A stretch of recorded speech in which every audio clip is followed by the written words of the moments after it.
Con todo, imagínense, ese trasteo debió haber sido impresionante. Jacob con todos sus hermanos ahí y los hijos de sus hijos, sus nietos, y la siguiente generación, y todos caminando rumbo a Egipto en busca del pan.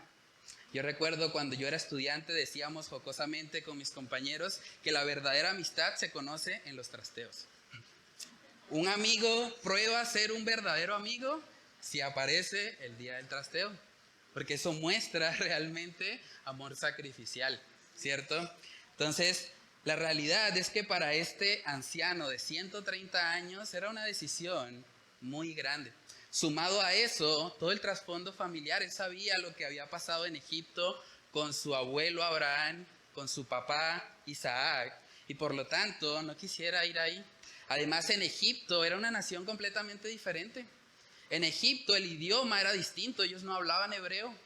Imagínense llegar a un lugar donde el idioma es diferente, las costumbres son diferentes, y ir a ese lugar con todo lo que tenía. O sea, él no tenía pensado regresarse luego a Canaán. Él simplemente estaba confiando en la palabra que le estaban dando sus hijos de que José estaba vivo. Además, Jacob conocía del paganismo que había en Egipto. Jacob sabía que en ese lugar adoraban múltiples dioses, dioses paganos que no eran el Dios verdadero. Sin embargo, vemos que él dice, heme aquí. Heme aquí, Señor. Si quieres que vaya a esa nación, estoy dispuesto. También, si quieres que no vaya, estoy dispuesto a oír tu voz. Y esa es la importancia que tiene, hermanos, la oración. Tenemos que orar para buscar genuinamente cuál es la dirección del Señor, qué es lo que el Señor quiere que hagamos.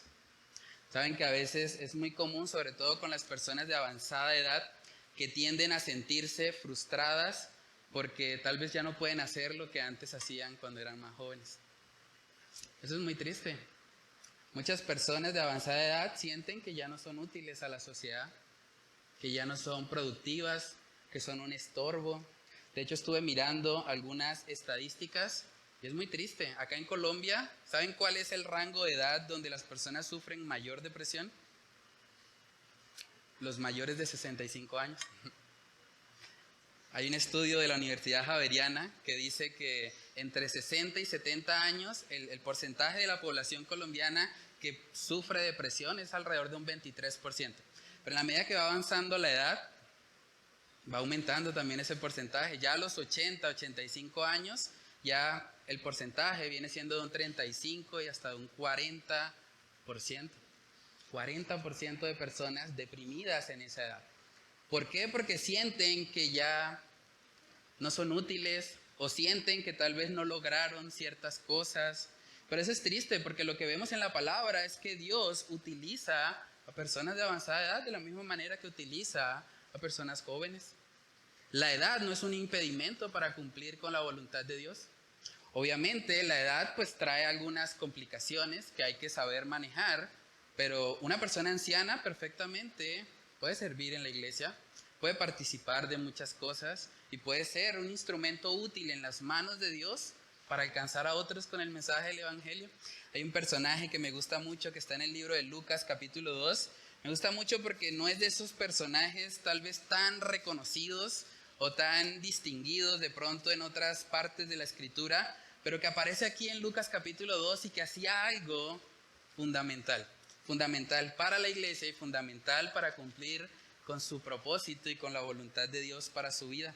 Lucas capítulo 2, verso 36, ahí podemos ver el testimonio de Ana la profetisa. Dice Lucas capítulo 2, versos del 36 al 38. Dice, estaba también allí Ana, profetisa, hija de Fanuel, de la tribu de Aser, de edad, óigase bien, muy avanzada,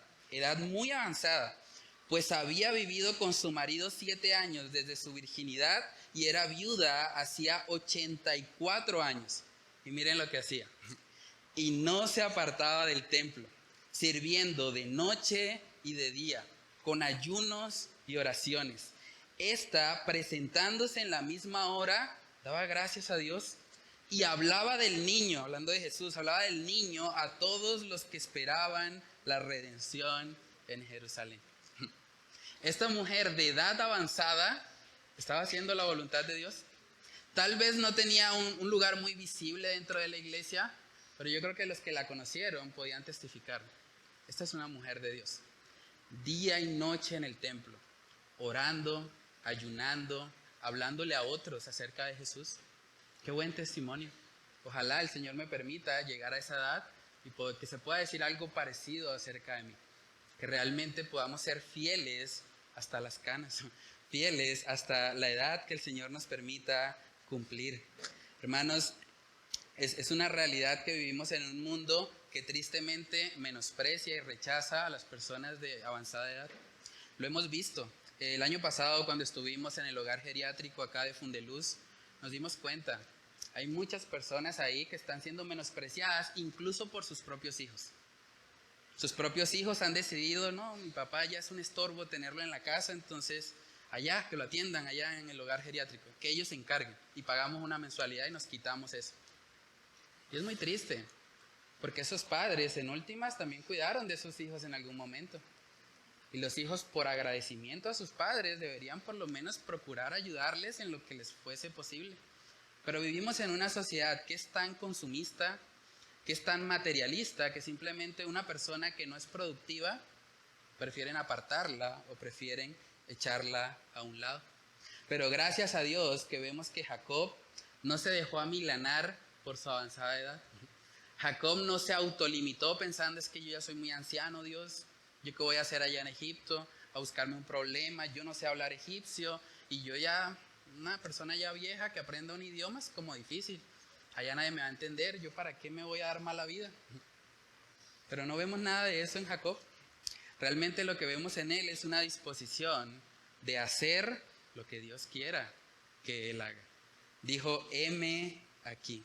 Y ahora en ese contexto vemos que Dios le responde. Génesis 46, versos del 3 al 4, dice, y dijo, aquí le está contestando Dios, yo soy Dios, el Dios de tu padre.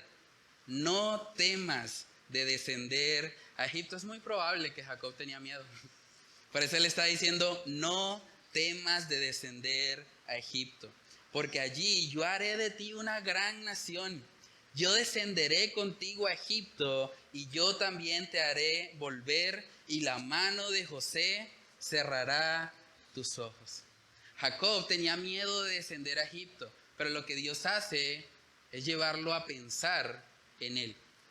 Y eso es muy importante. Cuando hablamos de lidiar con el miedo, con el temor, con la ansiedad, lo que necesitamos es dejar de mirar horizontalmente, empezar a mirar verticalmente. Cuando él estaba con miedo, ¿qué le dijo Dios? Yo soy Dios, el Dios de tu padre. Yo descenderé a Egipto contigo. Además, yo también te haré volver. Ese yo le está diciendo, confía en mí, Jacob.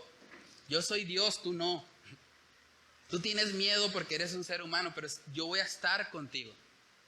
Y si tú pones la mirada en mí, puedes estar confiado. En otras palabras, la receta que le está dando Dios a Jacob para lidiar con el miedo es, deja de pensar en ti. Deja de pensar horizontalmente. Deja de pensar en lo difícil que puede ser Egipto. Y empieza a pensar en lo poderoso que soy yo. Empieza a pensar en mi soberanía. Empieza a pensar en que soy un Dios justo. Empieza a pensar en que he prometido estar contigo. Empieza a pensar en mí y deja de pensar en ti. Para que así puedas lidiar con el temor. Y eso es muy importante en nuestras propias vidas. No solamente para los ancianos, para todos. Realmente todos necesitamos, para lidiar con el temor, para lidiar con el miedo, para lidiar con la ansiedad, necesitamos dejar de pensar en nosotros y pensar más en Dios. Decía un predicador, la verdadera humildad no es pensar menos de ti mismo. La verdadera humildad es pensar menos en ti mismo. Y hay una diferencia grande ahí. Se trata de pensar en Dios. Se trata de recordar quién es Él. Se trata de continuamente estar haciendo memoria de sus atributos. Y saben que en la palabra de Dios vemos en múltiples pasajes que se manda a los cristianos a no temer. Y es interesante porque justo después de decirle, no temas, casi siempre lo que vemos al lado es porque yo soy tu Dios, porque yo te esfuerzo, porque yo estoy contigo. Recordar a Dios nos ayuda a lidiar con el temor, dice Isaías capítulo 41 en el versículo 10. Este es un texto muy conocido. Dice ahí, no temas, y miren la razón, porque yo estoy contigo. No desmayes, miren la razón, porque yo soy tu Dios, que te esfuerzo, siempre te ayudaré, siempre te sustentaré con la diestra de mi justicia. Pensar en Dios, pensar en sus atributos, nos ayuda para poder enfrentar el temor. Ahora, si usted es un creyente, si usted es alguien que ha nacido de nuevo, dice la palabra que Dios no solamente está con usted, Dios está en usted. Y eso también es impresionante, porque aquellos que han creído el mensaje de salvación, dicen Efesios que hemos sido sellados con el Espíritu Santo de Dios. Eso quiere decir que ahora Dios no solo está con nosotros, sino que está en nosotros. Él vive en nosotros. Como cantábamos hace un momento, ya no vivo yo, nos vive Cristo en mí. Y ese Espíritu Santo en nosotros nos da el poder para enfrentar el temor, para enfrentar esas situaciones que a veces turban nuestra alma, esas situaciones donde a veces no sabemos qué hacer. En esos momentos tenemos que aferrarnos a Dios. Dice en 2 de Timoteo capítulo 1, esta es una carta escrita del apóstol Pablo a su discípulo en la fe, y algo que él le recuerda precisamente es que Dios no nos ha dado espíritu de cobardía. 2 de Timoteo capítulo 1 versos del 7 al 8 dice, porque no nos ha dado Dios espíritu de cobardía, sino de poder, de amor y de dominio propio. Por tanto, no te avergüences de dar testimonio de nuestro Señor ni de mí, preso suyo, sino participa de las aflicciones por el Evangelio según el poder de Dios. Timoteo probablemente tenía temor. Él estaba pensando, qué responsabilidad tan grande está sobre mis hombros. Llevar una iglesia, ser yo el que esté presidiendo. Soy un joven, ¿seré capaz de eso? Personalmente yo me identifico mucho con Timoteo, porque vivimos un proceso parecido acá dentro de la iglesia. Y gracias al Señor que Él en su gracia nos capacita y nos habilita para que podamos cumplir con su voluntad. Ahí Pablo le está diciendo, no te avergüences de dar testimonio, Timoteo. Tú puedes ser un joven, tú puedes ser alguien que tal vez no tiene mucha confianza en sí mismo, pero tú estás con Dios. Y Dios es el que te va a respaldar. Y Dios va a estar contigo. Entonces, por lo tanto, sé fiel. No te avergüences y predica el evangelio de salvación. Hay personas que me han dicho, sobre todo cuando salimos a evangelizar, y me han dicho, pastor, pero es que la verdad a mí me da miedo salir.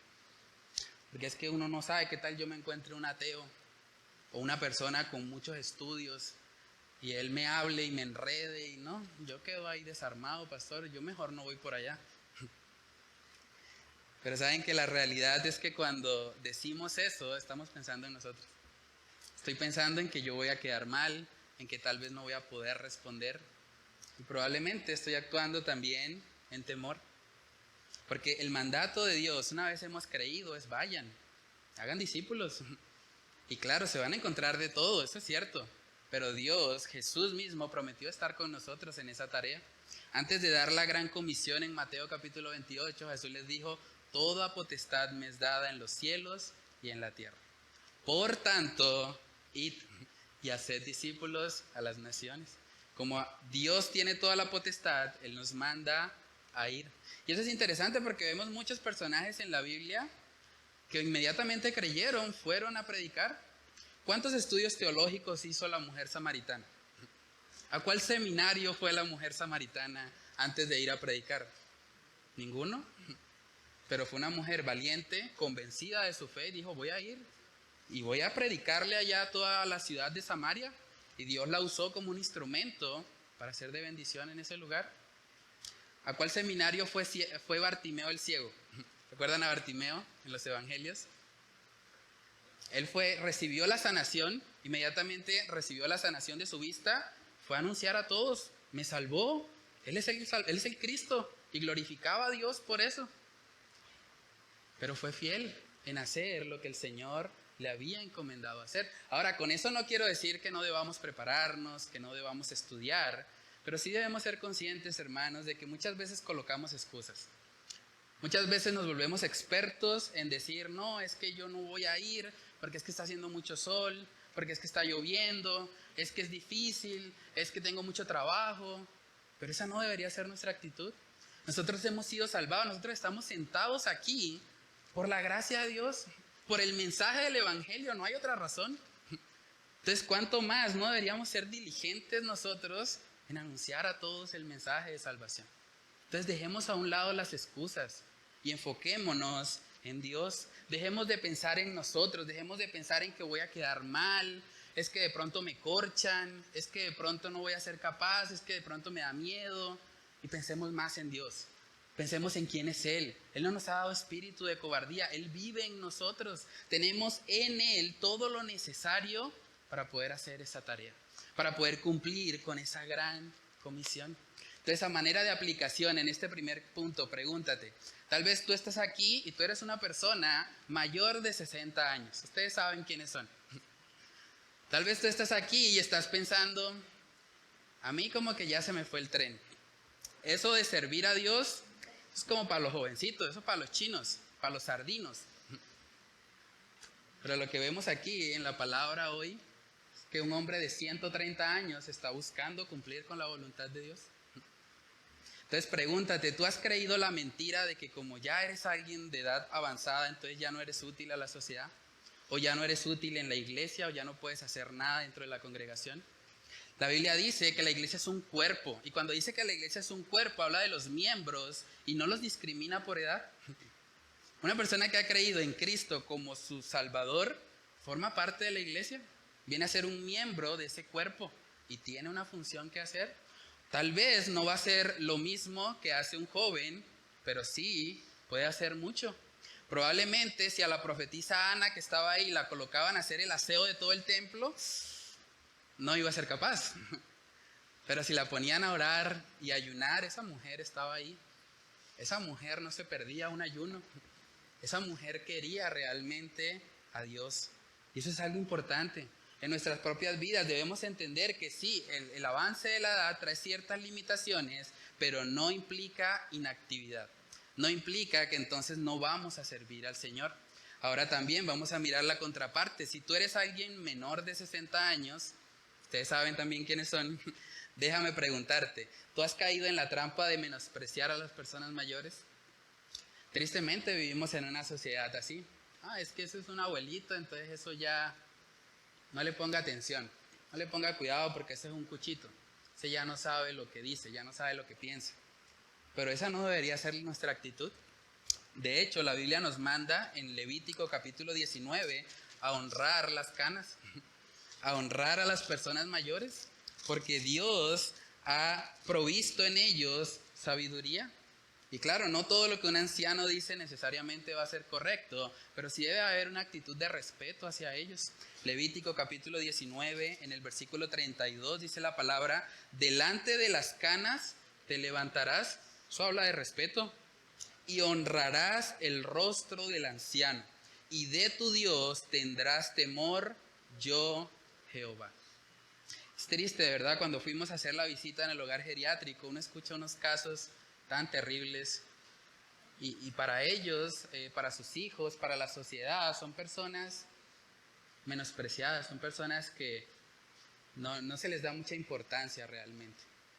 Y es lamentable. Yo creo que como iglesia tenemos que enseñar de alguna manera también a la sociedad la importancia del respeto a las personas mayores, porque Dios tiene un propósito con ellas y Dios nos manda a honrarlos. La siguiente pregunta que podemos hacernos en este primer punto, ¿cómo estás lidiando tú con el miedo? Todos, de una u otra manera, tenemos miedo. Tal vez no lo vamos a decir porque, no sé, no nos gusta tal vez ventilar eso, pero todos tenemos temor a ciertas cosas. ¿Cómo lidias tú con eso? ¿Cómo lidias con el miedo? ¿Tú lidias con el miedo llenándote de pensamientos acerca de ti? ¿O llenándote de pensamientos acerca de lo difícil que son las circunstancias? Yo creo que si Jacob hubiese estado meditando todo el tiempo en las dificultades que había en ir a Egipto, no va. Si él está todo el tiempo pensando, no, es que esto muy difícil y qué tal yo me caiga, y ya está dado, uy, no, me caigo yo de un caballo de esos y hasta ahí llego. Si él está pensando horizontalmente, no va. Pero se le apareció el Señor y le dijo, no, mírame a mí, yo soy Dios, yo soy el Dios de tu Padre, yo voy a estar contigo, yo prometo que te voy a traer también. Y esas promesas fueron las que fortalecieron a Jacob en últimas para tomar la decisión. Entonces, cuando tú tienes que lidiar con el miedo, ¿en qué piensas? ¿Piensas horizontalmente o piensas verticalmente? ¿O piensas en Dios? ¿Piensas en lo poderoso que es Él, como cantamos hace un momento? Pues estás pensando simplemente en tus problemas. ¿Saben que otro personaje también que tuvo que lidiar con el miedo fue Josué? Josué capítulo 1, Josué tenía una responsabilidad muy grande porque él tenía que ser aquel que iba a reemplazar nada más y nada menos que a Moisés. Y yo creo que Josué, al igual que Timoteo, tenía mucho miedo también. Pero para lidiar con el miedo, lo que Dios le dice a Josué, lo vemos en el capítulo 1, verso 8, dice, nunca se apartará de tu boca este libro de la ley, sino que de día y de noche meditarás en él, para que guardes y hagas conforme a todo lo que en él está escrito, porque entonces harás prosperar tu camino y todo te saldrá bien. Mira que te mando que te esfuerces y seas valiente. No temas ni desmayes. Miren la razón. Porque Jehová tu Dios estará contigo en donde quiera que vayas. Yo creo que humanamente hablando, Josué estaba aterrado. Yo voy a reemplazar al que abrió el mar en dos. Señor, ¿en serio? Yo no he abierto ni un río. ¿Cómo voy a...? Él abrió el mar en dos. ¿Tú me vas a poner a mí a reemplazarlo? El Señor le dice, bueno, la clave está en que nunca se aparte de tu boca este libro de la ley. La clave está en que recuerdes que yo voy contigo. No eres tú, Josué. Claro, si fueras tú solo, tienes toda la razón para temer. Pero soy yo el que te va a acompañar. Y eso cambia todo el panorama. Saber o conocer a Dios, hermanos, debe ayudarnos a lidiar con nuestros temores. Y debe movernos a realmente actuar conforme a la voluntad de Dios, aun si es incómodo, aun si duele, aun si es algo que tal vez nos va a poner en una situación de incertidumbre como lo que estaba viviendo Jacob. Pregúntate también, ¿estás orando para conocer la voluntad de Dios? ¿Estás orando? Porque Jacob lo que hizo en Berseba fue orar. Él sabía que ese era un lugar de adoración, un altar, y allí fue donde Dios le respondió. Saben que es triste, pero hoy en día muchos cristianos ven la oración no como lo que vemos aquí de Josué, de Jacob diciendo, heme aquí, sino más bien muchos lo ven como Dios, fírmame aquí. ¿Ven la diferencia? Jacob dijo, Dios, heme aquí. Muchos cristianos hoy en día dicen, Dios, fírmame aquí. Muchas personas entienden que la oración es simplemente el medio para que Dios haga lo que yo quiero que Él haga. Pero eso no es oración, según la palabra. El mismo Jesús, estando en el Getsemaní, cuando oró, dijo, Padre, si es posible, pasa de mí esta copa. Pero no sea mi voluntad, sino la tuya. Orar no es decirle a Dios, Dios, fírmame aquí mis planes, haz lo que yo quiero, dame tu aprobación, ponme el sello de lo que ya yo planifiqué. Eso no es oración. Oración es cuando usted va a Dios y le dice, Señor, heme aquí. Si mis planes no son los tuyos, destrúyelos. Porque yo no me pertenezco a mí mismo, yo te pertenezco a ti. Eso cambia totalmente el panorama. Decía el reformador Martín Lutero, él dijo, la oración no es para cambiar los planes de Dios. Más bien la oración es para confiar y descansar en su soberana voluntad. La oración no es para que usted vaya a doblarle el brazo a Dios y a decirle, Dios, haces lo que yo quiero, me firmas acá, porque eso es lo que yo tengo planificado. No. La oración más bien es decirle, Señor, toma una carta en blanco y haz de mí lo que tú quieras. Heme aquí, soy tu siervo. Y es lo que vemos aquí en Jacob, un hombre dispuesto a hacer la voluntad de Dios. Yo creo que si en ese momento el Señor le hubiese dicho, bueno, Jacob, te devuelves para Canaán y confía que yo te voy a sostener en medio de la hambruna, probablemente Jacob estaba dispuesto a hacerlo. Porque Jacob no está buscando hacer su voluntad. Jacob está buscando que la voluntad de Dios sea hecha en él. Entonces, ¿cómo oras tú? ¿Oras de forma egoísta? ¿Oras diciéndole a Dios, Dios, tienes que hacer lo que yo quiero? ¿O tú oras diciendo, heme aquí? Diciendo como Jesús, Padre, si es tu voluntad, haz esto o aquello. Y si no, no pasa nada, estoy dispuesto a asumirlo. Es muy importante esa actitud. Lo siguiente que vemos acá, y el punto número 2 en esta mañana, es la importancia de la obediencia después de la oración. Esto también es muy importante, sobre todo en el contexto cristiano. Muchas personas oran, y luego van y hacen lo opuesto a lo que oraron. Y eso no tiene sentido. Eso es algo que simplemente está mal. La oración debe movernos a la obediencia. Por eso el punto número 2 es la importancia de la obediencia después de la oración. Después de orar, yo tengo que salir a hacer lo que Dios me ha dicho que debo hacer. No tiene sentido que un joven esté orando, Señor, guárdame de la inmoralidad sexual, Señor, yo no quiero volver a caer en eso, pero luego va y se queda a solas con una señorita. ¿Qué estamos haciendo? Eso es una oración contradictoria. Si Dios te está diciendo en tu palabra, huye de las tentaciones, ¿cómo vas a orar y a meterte en la tentación? Es contrario. La oración debe estar acompañada de la obediencia. Y es lo que vemos en Jacob. Él después de orar, después de escuchar que Dios lo llevó a meditar en sus atributos, él salió a hacer lo que tenía que hacer. Él no se puso a pensar, no, entonces me devuelvo a Canaán o voy a asegurar otra cosa antes de ir, ¿no? Él hizo lo que tenía que hacer. Génesis 46, verso 5 dice, y se levantó Jacob de Beerseba y tomaron los hijos de Israel a su padre Jacob y a sus niños y a sus mujeres en los carros que Faraón había enviado para llevarlo, y tomaron sus ganados y sus bienes que habían adquirido en la tierra de Canaán, y vinieron a Egipto Jacob y toda su descendencia consigo, sus hijos y los hijos de sus hijos consigo, sus hijas y las hijas de sus hijos, y a toda su descendencia trajo consigo a Egipto. En otras palabras, Jacob dijo, sigamos con el trasteo, vamos para allá. Dios ha confirmado, Dios ha dicho que sí, y aunque el trasteo es incómodo, y aunque todo ese montón de gente caminando hacia Egipto, para un señor de 130 años debió haber sido un reto, aún así él dijo, no, voy a cumplir la voluntad de Dios. Entonces, hermanos, la oración no puede ser un sello para que Dios cumpla lo que yo quiera caprichosamente. La oración debe ser el medio para que yo me alinee a la voluntad de Dios y camine con Él. La oración y la obediencia deberían ir de la mano. De hecho, dicen Proverbios que cuando no es así, cuando yo decido simplemente ignorar la ley de Dios y luego voy a orar al Señor, esa oración para Dios es abominable. Es abominable. Es fuerte eso, pero es lo que la palabra de Dios enseña. Proverbios capítulo 28, Proverbios 28 en el versículo 9 dice, el que aparta su oído para no oír la ley, su oración también es abominable. En otras palabras, lo que Dios está diciendo es, si tú te haces el sordo con mi voluntad, entonces tu oración me da asco. Tu oración es abominable. Tu oración es algo que yo no quiero recibir. Es fuerte, pero es lo que vemos en la Escritura. Tenemos que ser conscientes que la oración y la obediencia deben ir de la mano.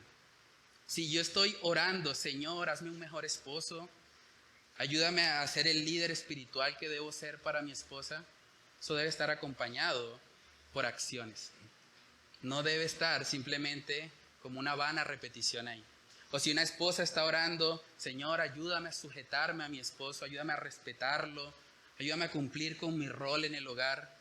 Pero luego se levanta de esa oración y lo coge a cantaleta apenas llega. Y se vuelve una mujer rencillosa en el hogar. Hay una contradicción. Y eso es algo que realmente el Señor no quiere para nuestras vidas. Lo que el Señor quiere es que nosotros seamos coherentes. Que aquello que estamos orando, procuremos, por más de que fallemos en la práctica, procuremos vivirlo. Procuremos que nos estemos esforzando. Dice en Santiago capítulo 1 también advirtiéndonos acerca de lo peligroso que es tener una actitud simplemente de oidores y no de hacedores. Dice Santiago 1 en el verso 22, dice ahí, pero sed hacedores de la palabra y no tan solamente oidores, engañándoos a vosotros mismos. Porque si alguno es oidor de la palabra, pero no hacedor de ella, este es semejante al hombre que considera en un espejo su rostro natural, porque él se considera a sí mismo y se va, y luego olvida cómo era. Mas el que mira atentamente en la perfecta ley, la de la libertad, y persevera en ella, no siendo oidor olvidadizo, sino hacedor de la obra, este será bienaventurado en lo que hace. Este será bienaventurado en lo que hace. Saben que ayer, por la gracia de Dios, pudimos celebrar acá en la iglesia lo que fue el banquete de parejas. Un evento muy especial, muy bonito. Tuvimos 19 parejas inscritas y fue un tiempo muy especial. Y gracias a Dios por eso. Pero saben que si todo lo que aprendimos ayer no lo llevamos a la práctica, de nada sirve. Seremos oidores. Pero necesitamos, según la palabra, ser hacedores de la palabra. Hacedores de lo que el Señor ha dicho. Todo eso que aprendimos ayer debe quedar grabado en nuestros corazones para que podamos vivirlo, para que podamos aplicarlo, para que no sea simplemente una reunión más, un banquete de parejas más, porque es septiembre y es lo que hacemos en septiembre, sino que realmente haya transformación en nuestras vidas. Saben que en 2 de Pedro capítulo 1, y ese texto me encanta porque muestra que en Dios, en Cristo, tenemos todo lo necesario para poder vivir una vida conforme a la piedad. 2 de Pedro capítulo 1, versos del 3 al 5 dice, como todas las cosas que pertenecen a la vida y a la piedad nos han sido dadas, es un hecho, ya nos han sido dadas por su divino poder, mediante el conocimiento de aquel que nos llamó por su gloria y excelencia, por medio de las cuales nos ha dado preciosas y grandísimas promesas, para que por ella llegaseis a ser participantes de la naturaleza divina, habiendo huido de la corrupción que hay en el mundo a causa de la concupiscencia, vosotros también, oígase bien, poniendo toda diligencia, no un cuarto de diligencia, no 50% de diligencia, toda diligencia. Por esto mismo añadid a vuestra fe virtud, a la virtud conocimiento, y bueno, ahí está la lista completa en 2 de Pedro capítulo 1, pero el principio que quiero resaltar acá es que todas las cosas ya nos han sido dadas.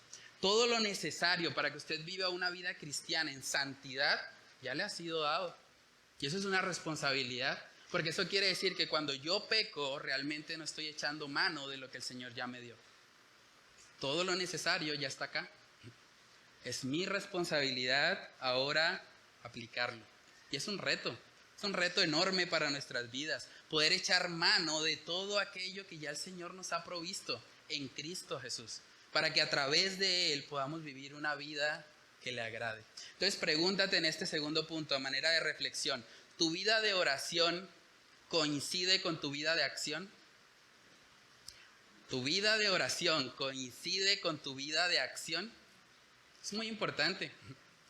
¿De qué sirve orar y decirle, Señor, yo quiero estudiar más tu palabra, pero luego te levantas de esa oración y no coges la Biblia en todo el día? Oración sin obediencia, eso es como los fariseos. Jesús mismo decía respecto a los fariseos, oigan lo que dicen, pero no los imiten, porque ellos dicen cosas correctas, pero no aplican nada. Y son como sepulcros blanqueados, dice Jesús en Mateo 23. Entonces pregúntate, ¿qué tan diligente eres tú para poner por obra la voluntad de Dios después de la oración? Orar está bien, orar es importante, orar es necesario, lo que estamos estudiando, lo que estudiamos en el primer punto, pero la oración debe estar acompañada de obediencia a Dios. Debe estar acompañada de rendición a su voluntad. ¿Saben que muchos sicarios oran también?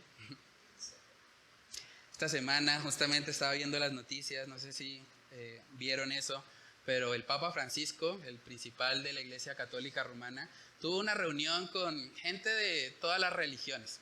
Básicamente el mensaje de él fue, bueno, todas las religiones son caminos hacia Dios.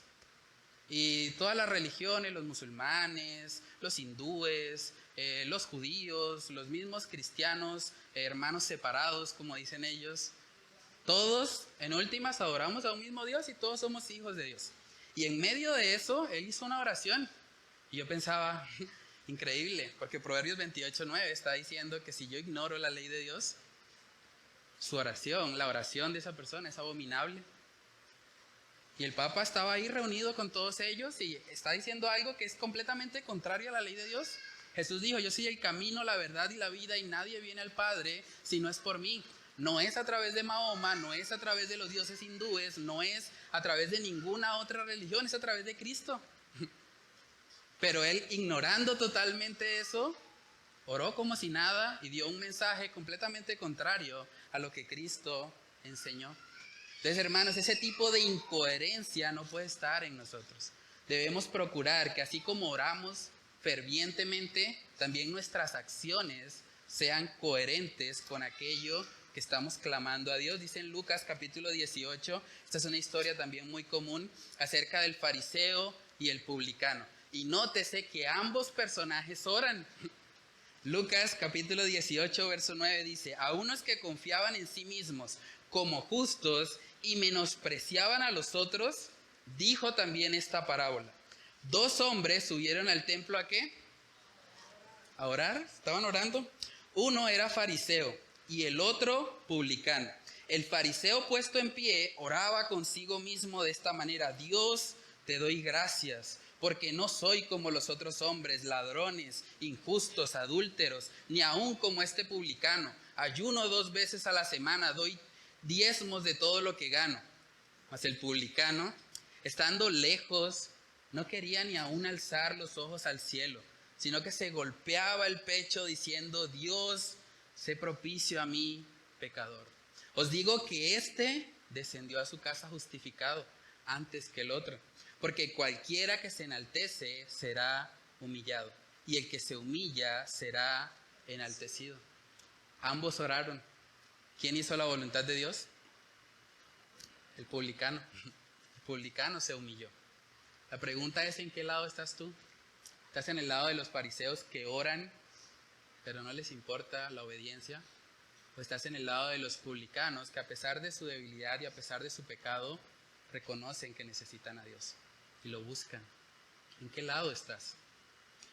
Siguiente que podemos ver en nuestro texto base de hoy, ahí en Génesis 46, es que toda la descendencia de Jacob se desplazó hasta Egipto. Toda la descendencia de Jacob cumplió con lo que Dios les había pedido. Y eso, en últimas, apunta al cumplimiento soberano de una promesa divina. El tercer y último punto es el cumplimiento soberano de una promesa divina. Génesis 46, versos del 8 al 27, ahí están todos los nombres de los personajes que entraron ahí, voy a leerlos. Dice, y estos son los nombres de los hijos de Israel que entraron en Egipto. Jacob y sus hijos, Rubén, el primogénito de Jacob, y los hijos de Rubén, Anoc, Falú, Esrón y Carmi. Los hijos de Simeón, Gemuel, Jamín, Ohad, Jaquín, Zoar y Saúl, hijo de la cananea. Los hijos de Leví, Gerson, Coat y Merari. Los hijos de Judá, Onán, Sela, Fares y Sara. Mas y Onán murieron en la tierra de Canaán.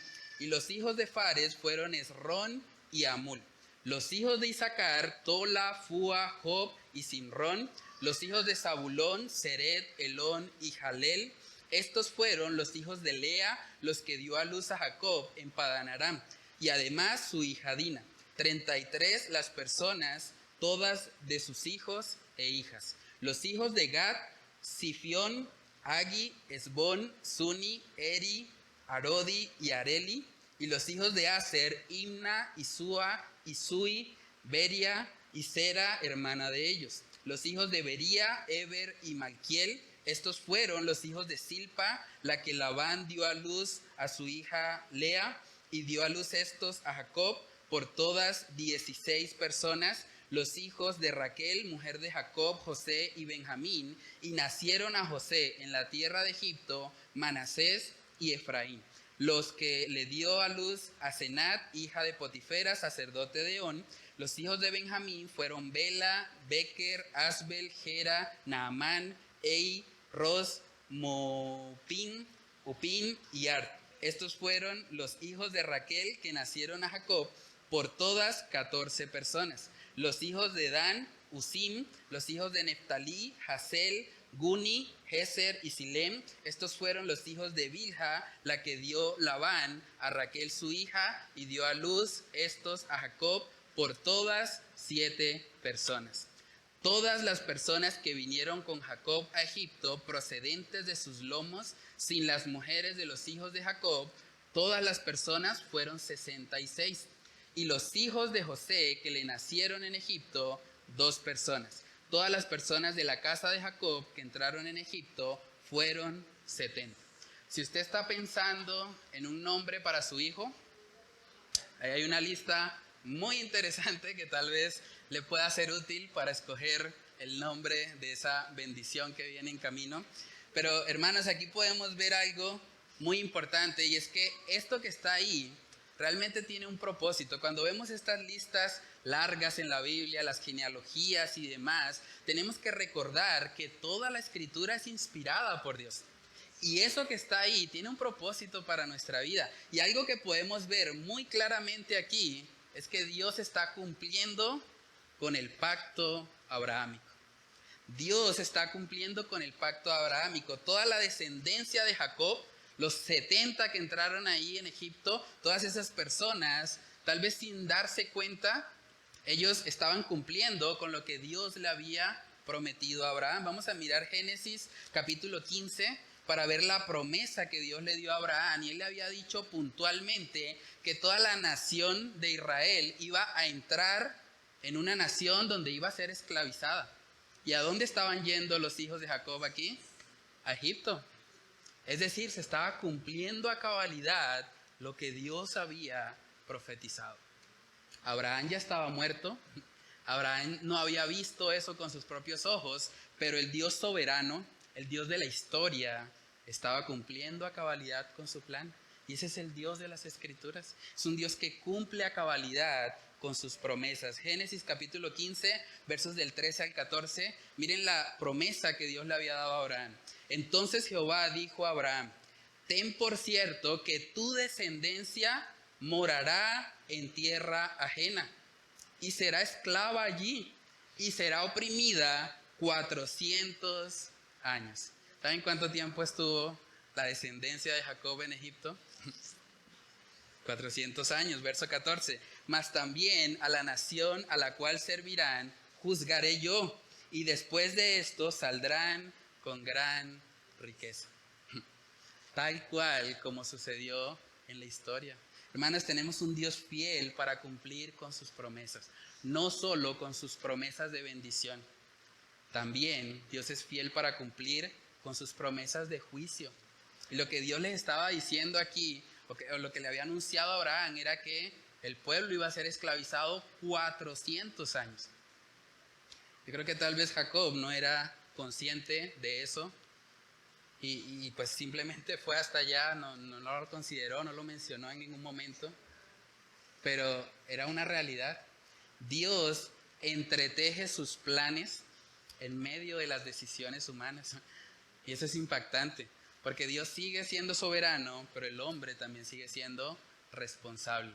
Y en últimas, estos 70 habitantes de Israel conformarían la nación de Israel. Conformarían el cumplimiento de lo que Dios mismo también le acababa de decir a Jacob, porque él le dijo: yo haré de ti una gran nación. Y el pueblo de Israel, a pesar de que eran 70 aquí, más adelante en el libro de Éxodo vemos que llegaron a ser 600,000 y hasta 1,000,000. Y uno dice: wow, es impresionante eso. Pero todo empezó paulatinamente, y Dios probando la fe de cada uno de los miembros de este pacto. Entonces es muy importante tener claro que Dios es fiel para cumplir sus promesas de bendición, pero Dios también es fiel para cumplir con sus promesas de juicio. Y por lo tanto, como Dios había dicho que el pueblo de Israel iba a ser esclavizado 400 años, era necesario que así sucediera. Ahora, de la misma manera, Dios también nos ha dado una promesa de juicio a nosotros. Incluso un juicio mucho más grave, porque este juicio terminaba después de 400 años. Pero el juicio que Dios ha prometido para todos nosotros es que un día estaremos en el juicio del gran trono blanco. Cada uno de nosotros va a estar ahí. Y tal vez van a recordar esto que estamos estudiando hoy, porque Dios así lo prometió. Apocalipsis capítulo 20, vamos a mirarlo, Apocalipsis capítulo 20, en el versículo 12, hablando precisamente de ese juicio al que todos vamos. Apocalipsis 20, verso 12 dice: y vi a los muertos, grandes y pequeños, de pie ante Dios, y los libros fueron abiertos, y otro libro fue abierto, el cual es el libro de la vida. Y fueron juzgados los muertos por las cosas que estaban escritas en los libros según sus obras. Y el mar entregó los muertos que había en él. Y la muerte y el Hades entregaron los muertos que había en ellos. Y fueron juzgados cada uno según sus obras. Y la muerte y el Hades fueron lanzados al lago de fuego. Esta es la muerte segunda. Y el que no se halló inscrito en el libro de la vida fue lanzado al lago de fuego. Hermanos, así como Dios ha prometido que hay vida eterna para todo aquel que en Él cree, también Dios ha prometido que hay fuego eterno para todo aquel que decida rechazar este mensaje, para todo aquel que decida ignorar lo que Cristo hizo en la cruz para salvarlo. Es muy importante. Dios es fiel y esta promesa de juicio se va a cumplir. Y si tú estás aquí hoy y tú no te has reconciliado con Dios, y tú estás pensando que puedes jugar a ser cristiano, y tú estás pensando que tú puedes simplemente venir a la iglesia y aparentar algo que realmente no eres, cuidado. Cuidado, porque podrías estar dentro de la lista de aquellos que serán un día lanzados al lago de fuego. Entonces, si ese es tu caso hoy, arrepiéntete. Arrepiéntete, pon tu fe en Jesucristo. Deja de pensar que Dios está solamente para darte bendiciones. Dios también está para darte juicio. Dios también está para disciplinarte. Dios también está para pasarte por el fuego de la tribulación. No pienses en Dios solamente en términos de lo que a ti te agrada. Piensa en Dios en términos de lo que Él ha revelado que Él es. Y Él ha revelado que un día va a haber un juicio. Y en ese juicio tú y yo vamos a estar. Y tú eres responsable por lo que has hecho, por lo que has decidido en esta vida. Si tú quieres ser parte de aquellos que pueden ser rescatados de esa condenación, rescatados de ese lago de fuego, tú tienes que arrepentirte hoy. Tú tienes que reconocer que has pecado. Tú tienes que reconocer que Dios ha dicho, no mentirás, y tú has mentido. Dios ha dicho, honrarás a padre y madre, y tú los has deshonrado. Tú eres culpable, tú eres un pecador. Y si tú no te arrepientes hoy, un día tu destino será el lago de fuego. Y es doloroso pensar en eso, pero es lo que las Escrituras enseñan y no lo podemos omitir. Tú tienes que reconciliarte con Dios. Dios es fiel para salvarte si tú te arrepientes, pero también Dios es fiel para condenarte si tú ignoras su mensaje, si tú ignoras la urgencia del Evangelio, de creer en Él como único y suficiente Salvador de tu alma. No esperes más, no juegues a ser cristiano, no vivas de apariencia, ríndete hoy, humíllate delante de Dios, entrégale tu vida y dile, Dios, yo no quiero estar en ese lago de fuego, yo no quiero pasar mi eternidad experimentando tu justicia, tu ira. Yo quiero, Señor, acercarme a ti en humildad. Yo quiero reconocer como el publicano que soy un vil pecador. Pero quiero pedirte que seas propicio a mí, que me salves. Si tú haces eso hoy con un corazón sincero, dice la palabra que el corazón contrito y humillado no lo desprecia el Señor. Ríndete hoy, deja de vivir en rebeldía. Reconoce a Cristo como Salvador, humíllate y así vas a poder experimentar la mayor promesa que Él ha hecho. Y es que todo aquel que en Él cree no se pierde. Todo aquel que en Él cree tiene vida eterna. No es una vida temporal, no es una vida mientras te portas bien, es una vida eterna. Pero tienes que recibirla en Cristo. Tienes que humillarte. Dice 2 de Pedro capítulo 3, ya con esto terminamos. 2 de Pedro capítulo 3, en el versículo 9 dice, el Señor no retarda su promesa, según algunos la tienen por tardanza, sino que es paciente para con nosotros, Óigase bien, no queriendo que ninguno perezca, sino que todos procedan al arrepentimiento. Dios ha prometido el juicio del gran trono blanco. Y es una promesa que se va a cumplir al pie de la letra, tal cual como se cumplió la promesa del pacto abrahámico. Pero Él no quiere que tú perezcas. Él quiere que todos procedan al arrepentimiento. Él quiere que tú te rindas a Él. No esperes más. Ríndete hoy. Permite que sea el Señor quien transforme tu vida y quien te lleve a vivir realmente para Él. Que tú puedas vivir para su gloria. Que tú puedas cantar genuinamente lo que cantamos al principio. Que tú puedas decir, mi vida es Cristo. Ya no vivo yo, mas vive Cristo en mí. Hermanos, que el Señor nos ayude a realmente vivir de esa manera. Tenemos un Dios que cumple soberanamente sus promesas y que un día ha de cumplir la promesa soberana que Él ha hecho de traer juicio para cada una de sus criaturas. Vamos a orar. Padre, te damos muchas gracias, Señor, por permitirnos meditar en tu palabra en esta mañana. Gracias porque nos muestras principios, Señor, que necesitamos para nuestras vidas. Gracias porque podemos recordar la importancia de la oración, de no dar un solo paso en nuestras vidas si primeramente no hemos orado. Y también ayúdanos, Señor, a reconocer que la oración sola en sí misma no basta. Necesitamos acompañar la oración con obediencia. Necesitamos acompañar la oración con toda diligencia, como segunda de Pedro dice en el capítulo 1. Necesitamos ser conscientes que somos responsables delante de ti y que tú ya nos has dado todo lo necesario para una vida de piedad, pero somos nosotros los que tenemos la responsabilidad de echar mano de eso y poner toda diligencia en añadir a nuestra fe todas las virtudes que tú demandas que añadamos. Padre, ayúdanos a ser conscientes de que te necesitamos. Ayúdanos a recordar que no podemos simplemente estar jugando a ser cristianos. No podemos simplemente estar aparentando algo que no somos.